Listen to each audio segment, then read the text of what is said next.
each one of those things, they're just words.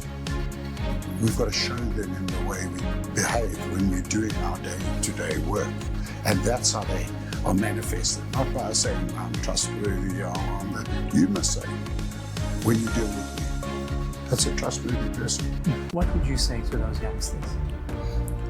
I would say, contrary to everybody else, there's too many podcasts about becoming an entrepreneur, and somebody leaves high school and he's seen an entrepreneur, and the entrepreneur owns 5 yachts and he's like 27, and that to me I think would be I would never advise any youngster from school to go do that.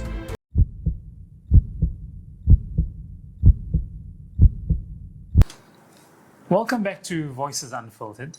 Today we're joined by Everitt, CEO of the Chaz Everett Group. Today's discussion is about business leadership, the philosophy behind it, and what it actually takes to thrive at the top. Barry, thank you very much for joining me. Nice to be with you. It's awesome. I'm super excited. Yeah. It's not often I get this opportunity to sit with the captains of the industry, and you're certainly one of them who've been through change, you've navigated through the change in the South African real estate market. But let's start a little bit further back, and how and when did Chaz Everett start? So Chaz Everett is a beautiful story.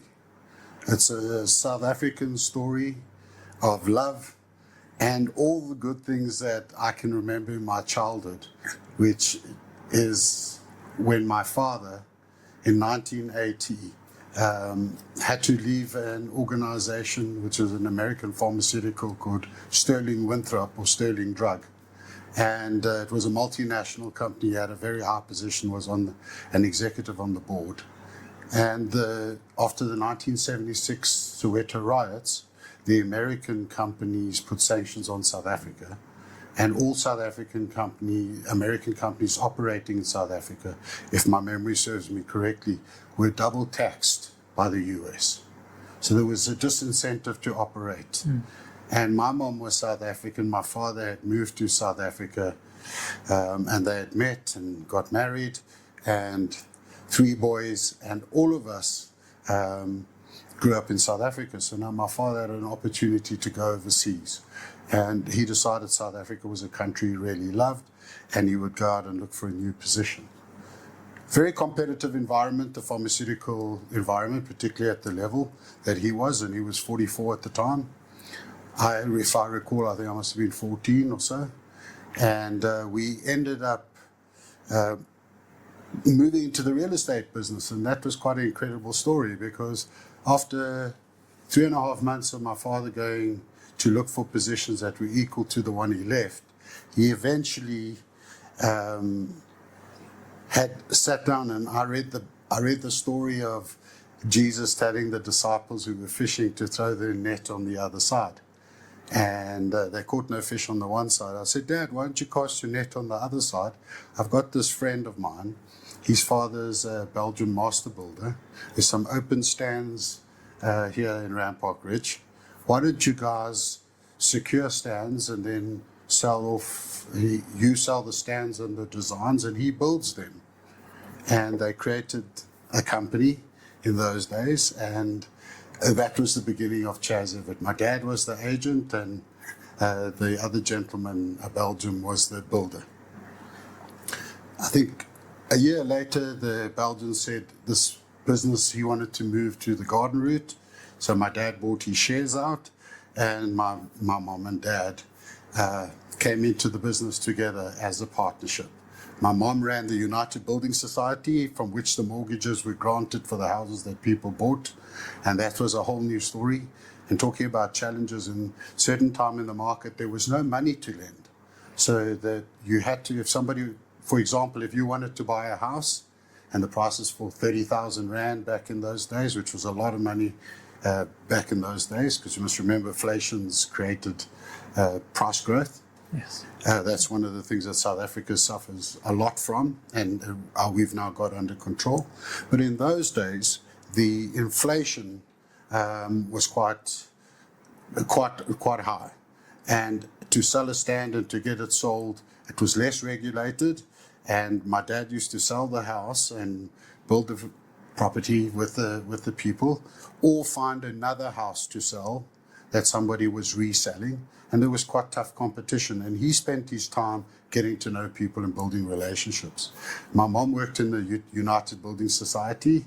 It was an arrangement where you had this agency, you paid rent, and people deposited money, and everything was done in little books, like little cash deposits. And then for running it for United Building Society, per transaction, I think they paid a small fee. And it also allowed us to have a door into a lending institution that could grant our clients, or my dad's clients, mortgages like we know today, which are common through all the retail banks.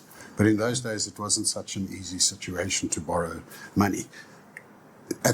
There was a time when, if you wanted to buy a property, and I was going to say this earlier, you would get your aunt, who had a savings account, to bank that money at United, and then they would lend against the money that your aunt deposited. And as much as she deposited, you could borrow a high percentage of that value, and then she would get some interest, and the bank would charge us a surplus. And that's really how the business started. And then over the years, more and more people joined. My dad trained different people, and it was always a family environment from the beginning with hardworking people. And as my dad developed a strong market share in one area, he would have trained some other agents with him. He would leave the custodianship of those relationships in the hands of the new agents that he had trained. And they might have worked for him for 2 or 3 years before he handed that area. Then he would move to a new territory, develop relationships, work there. And so Chaz Everett organically grew in market share density in specific suburbs, originally around the northwest of Johannesburg. And that was the beginning of the company, and here we are today. Wow, that's an amazing journey. Yeah. Barry, when did you take over Chaz Everett? So I don't like the terminology take over. I finished the army because it was military conscription. I was a lieutenant and I was a junior leader. Armors reconnaissance, trained at School of Armor, and then went to SSB in Bloem, where I trained in incoming conscripts like I was the year before. At that end of that period, I was considering to go study science and be something in the pharmaceutical business like my father had been in. But when I finished the military, I had realized that's not really what I wanted to do. So I took some time out. I went and worked, and my first mentor was at Arthur Young Trust and Management in 320 West Street in Durban. And it was a great experience. I had great mentors there. And then I obviously loved the coast because there's warm water of the Indian Ocean. And I used to go surfing every single morning. So the quality was good, fitted my lifestyle. And eventually in 1990, I moved to Johannesburg to assist my father. He had 3 offices at the time. I did some of the administrative tasks and managed some of the financial aspects of the business. And then after hours, I spent my time supporting my mom and dad on the appointments that were made during the day by them. And sometimes I would spend my spare time also prospecting for appointments.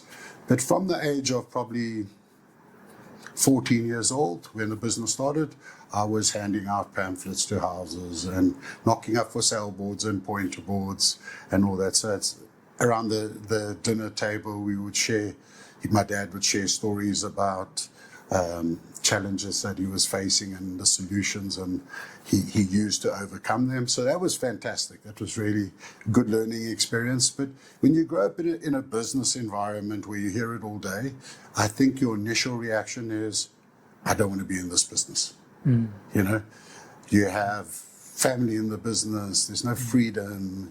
It's a different environment. So I decided after the army to go work, get some world experience, pay my own bills, build some exterior knowledge. And when I came back, I think I could deliver some value. And I helped my dad. And then in 1997, I said to my father, I had two older brothers in the business, and they were in the business with me. And I just felt, being the youngest, they being the eldest, I just felt my father had a complexity of managing the children and the power play in the business. And I didn't want to be part of that. I don't think they wanted to be either. So I said to my dad, I'm going to leave and I'm going to start my own business. And he said to me, why don't you buy the business? And I bought the business over a 3-year period for a very, very high price. My dad didn't keep any shares. And from then, I had a different business plan. I thought a federated system where I could have leadership in the businesses that earned equity and were partners with me in the business.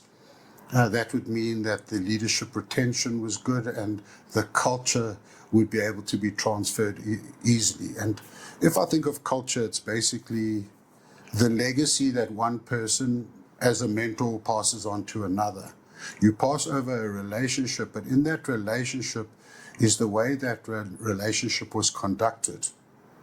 And I thought that is so important, much more important than the financial bottom line of the business that most people start at. So I think if you get the fundamentals of the people right, then the bottom line issues will always work out because you're providing value above the line. And we've ingrained that in our agents as well. And over the last 45 years, this is our 46th year, every single day when I wake up, I feel like we're still a startup. I still have certain paranoias about what I don't know, and what we can't see coming, but I make myself very aware. And because we're part of leading real estate companies of the world and deeply entrenched in the network around the globe, which is more than 76 countries, I was the chairman of the Global Advisory Board. I am now director on the Global Advisory Board because there's a 2-year term and you roll off. And I've been since, I think, 2017 a director there. So you're interacting with the leaders of the best operations around the world. And leading real estate companies of the world is made up by companies that are invited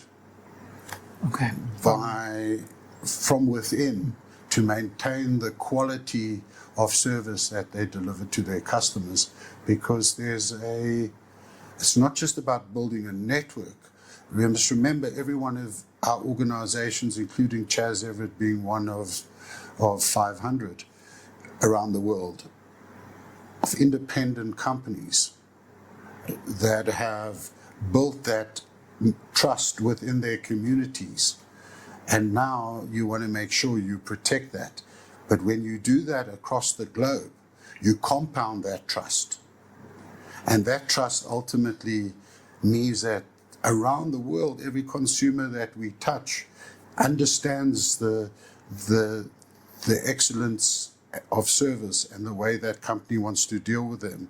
And when that relocation happens to be moving to another country, be it for a second home, third home, multiple investments, commercial investments that give great yields, all these kind of things, there are trusted relationships that transfer those relationships to appear in another country through an organized structure that is beneficial to the customer. It's not just a name passed on. It's you pass on trust with each relocation, and that helps us to understand that we're no longer just the local South African company. We've got operations in Zimbabwe. We've got new operation that one of our principals have opened in Dubai. Fantastic operator and a very good local operator there that understands our culture. So, one of the key things of the business is it's not how many people you can add on. It's not the bigness of your numbers.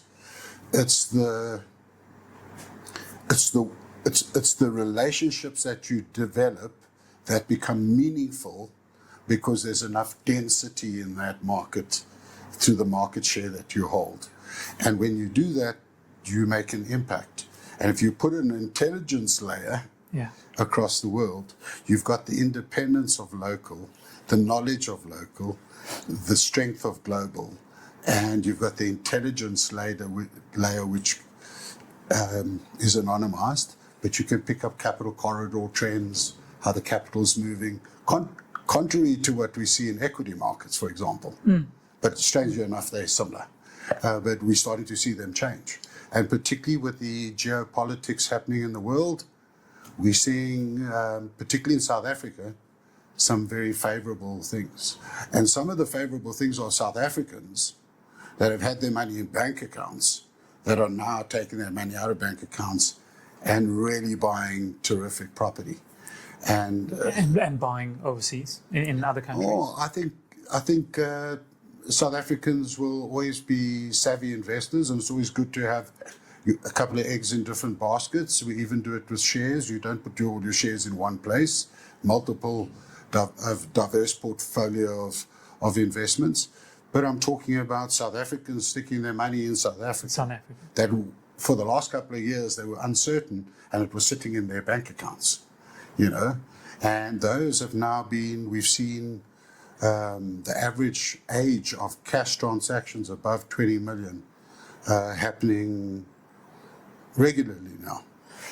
I want to ask you on that comment of South Africans investing in South Africa.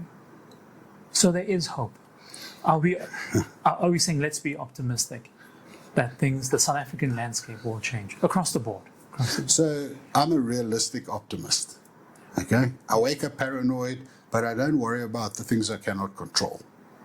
I'm aware of them, and but if you look around the globe, and I look at South Africa, and I think how young our democracy is, the chaos that we can see sometimes in our parliament, and the chaos that we can see around the groups that the political groups, and then some of the moves that they make together, ultimately with the conscience that they're actually helping the people they represent. That is a very, very positive thing. And I think the hypocrisy that we see in South Africa from time to time is something we can criticize, but imagine if there was no hypocrisy, we would probably be living under a dictatorship where it was underground. So I think we've got a very sound democracy, and I'm very, very proud to say I'm a South African. Our company is so diverse. Some of the best people in our organization are of color. We've got scorecards, etc., that we have to achieve. But for me, the most important thing is the actual individual that chooses to start his career with us or her career with us. Yeah. The dignity and the anticipation and expectation is our responsibility. And we don't always get that right. So we're trying to get better at it. But we've got a very high level of success because our focus has been on the dreams of the individual. And the discussion is not setting them out just on the path to be able to be a subsistence survivor, but to build a career path that will help them achieve their dreams, which are unrelated to work, maybe in the future. Sure. And I don't believe in the word balance, but I do believe in the word that when each one of these individuals that come into our organization feel the care, the direction, and ultimately can grow in our model to, I don't like to say independence, but to freedom of choice at the pace and style that they do. Our business is designed to be able to fit one size uniquely rather than cookie cutter relationships, because we as individuals all have a different purpose and a different dream, just like our customers have. And that's part of your strategy, I'm assuming, for Chaz Everett to move forward. And then you touched on a bit on culture and food for thought. Do you think culture drives strategy? You know, that it's the way you've conducted the business over the last few years that has managed to drive these strategies forward? I think both are important, culture and strategy. I think structure is also important. I don't think you can build a strategy without a structure. So the structure's got to fit the strategy. The culture is something slightly different. The culture is the values that we put down in verbs, like respect, trust, building confidence through your skills, and then receiving the gift from that person that you're serving of loyalty back because you treated them so well. And like our vision says, be the choice. So every single person in our company will understand that that value system is the lighthouse from which you make a decision. I think each one of us were built with very good conscience, unless we're a psychopath. Mm-hmm. And when you know what those values are, and in your interview process, you indicate that you align and resonate with those, you don't need a bunch of rules to micromanage people. All you need to have is a scoreboard that you hold them accountable to their own dreams and their own. I can't help anybody get to their dream. I can only facilitate and guide and mentor and coach for them to be there. And in order to do so, you have to measure. And that would be the strategy, is to be able to execute well everything that we do. And I think we can always get better and better and better. And that's why we measure, to see how we're doing there. I mean, what's the famous saying? Give a man a fish, feed him for a day, or teach a man to fish, and he'll be able to eat forever. Forever, yeah. And I was thinking of that scoreboard that you speak of. Yeah. So the scoreboard I like reading, and Simon Sinek is one of my mentors, amongst many, and he talks about the 4 disciplines of execution. So something that I spent a lot of time trying to figure out how we execute that operationally in our businesses. And it's not something that agents have to do. Because as soon as agents have to do something, then you're micromanaging.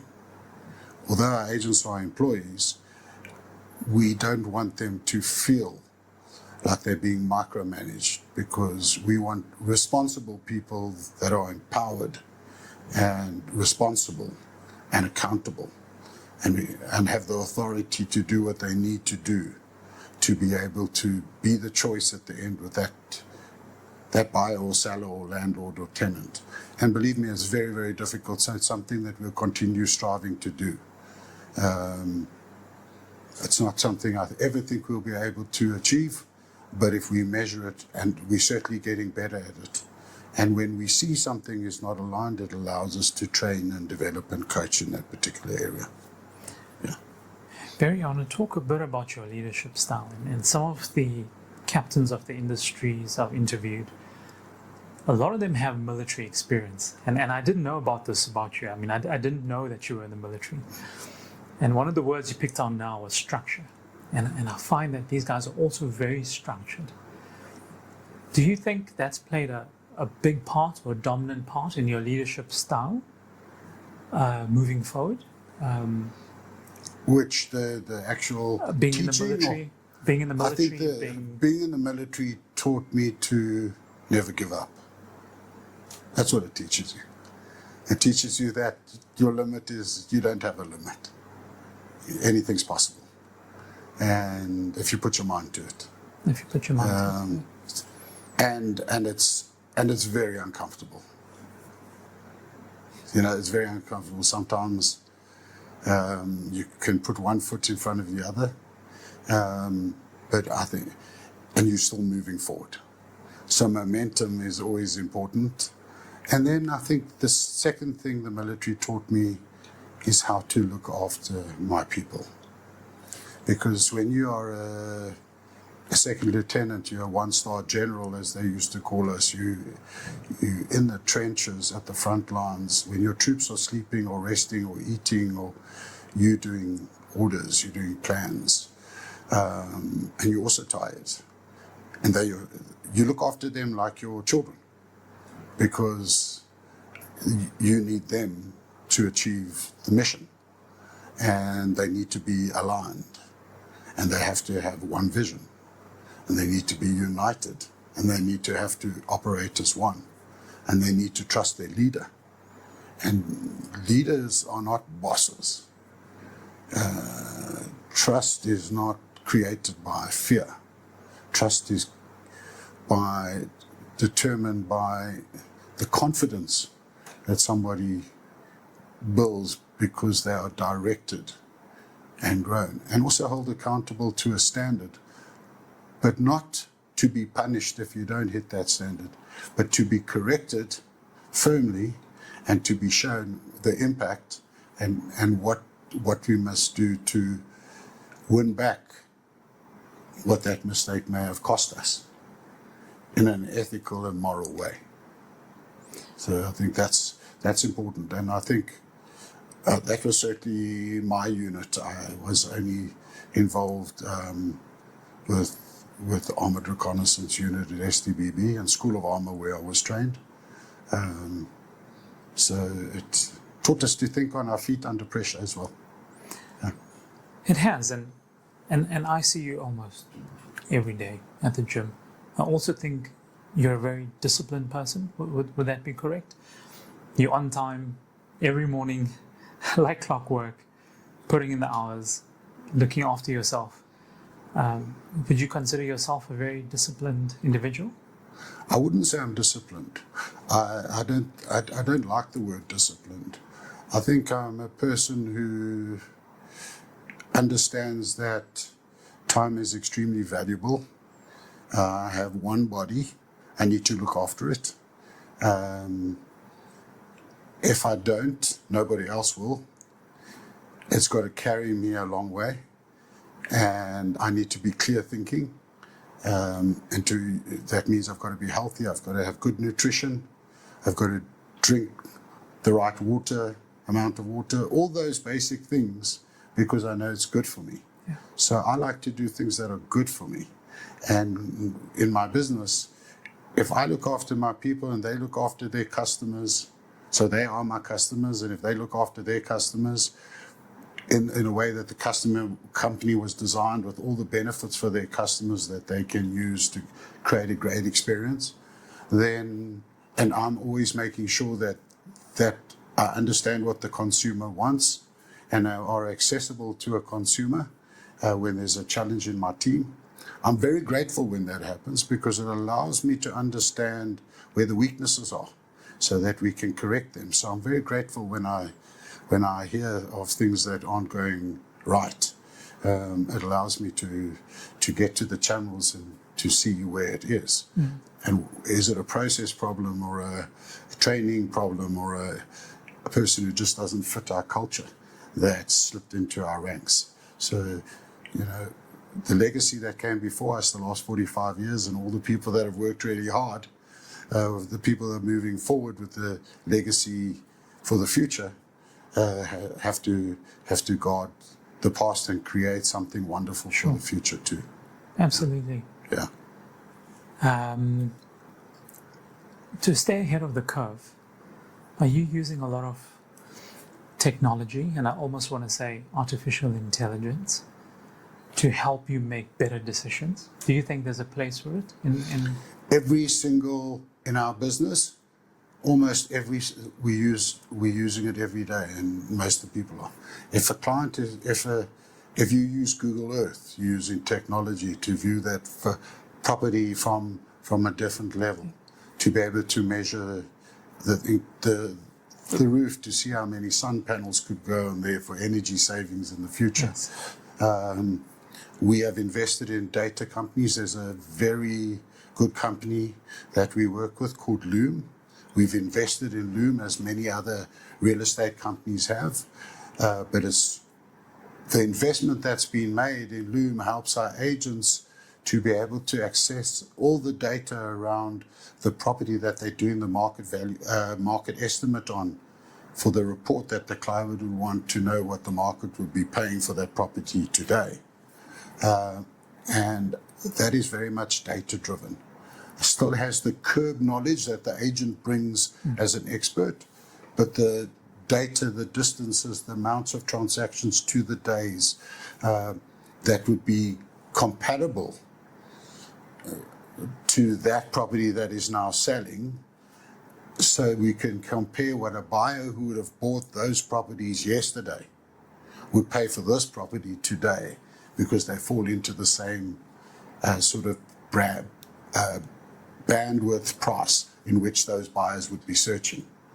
And it breaks it down to square meterage, finishes, all that kind of stuff. The technology that is now being used to help our customers save on their structured insurance policies.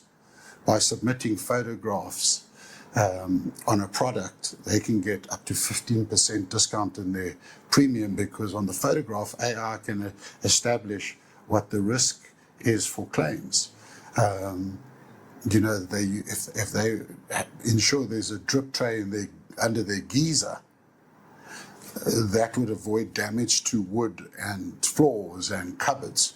So the insurer, I think the insurer that our customers work with is BetterSure, and that would give them another 5%. So technology is in every aspect of our business.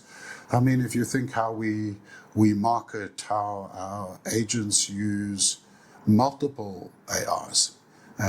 My chief operating officer has created almost like an encyclopedia of AI options and how to use them and what the prompts are to get the prompts. And wow. So yes, it's embedded in our organization, and I think it will become more and more. Never to replace the agent. We want our agent to do more of the human work. So I think we'll probably employ more people, even though we use AI, because our business will grow at such scale that we'll need more people to be able to have the human interaction and the discussion around the discovery, which was basically on the prompts and the recommendation of the agents. And it goes back to time. How much time do you have? And the discipline that you spoke about earlier.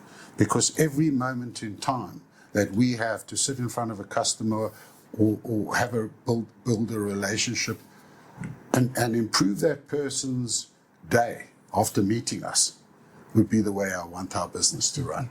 Yeah. And yeah, I think AI is going to play a big role.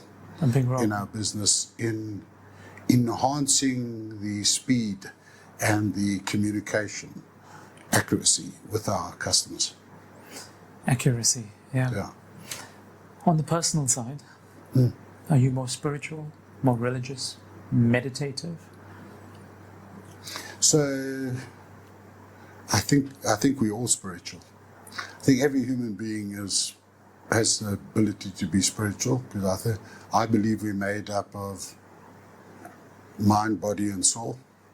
I believe we have a spirit inside us, and I'm a Christian, so I believe the Bible says God blew His Spirit into us. So if He blew His Spirit into us and we made in His image, then we should be quite purposeful in what His purpose for our life should be, rather than our purpose for our own lives.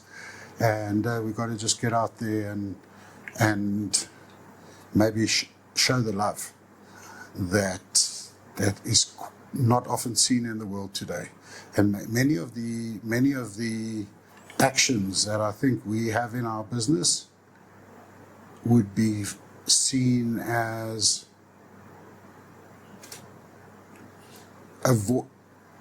being, how could I say this?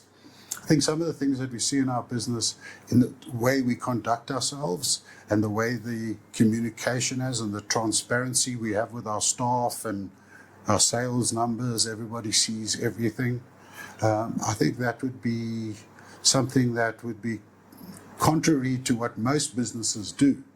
But I think that's what I think the world wants to know. They want to know that not just the marketing message, they want to see the actions aligning. Absolutely, yeah. With that. So, the values that I mentioned earlier, respect, trust, building confidence through your skills, and then having trust. And once you have the trust, you get that loyalty back as a gift from a consumer. Each one of those things, they're just words.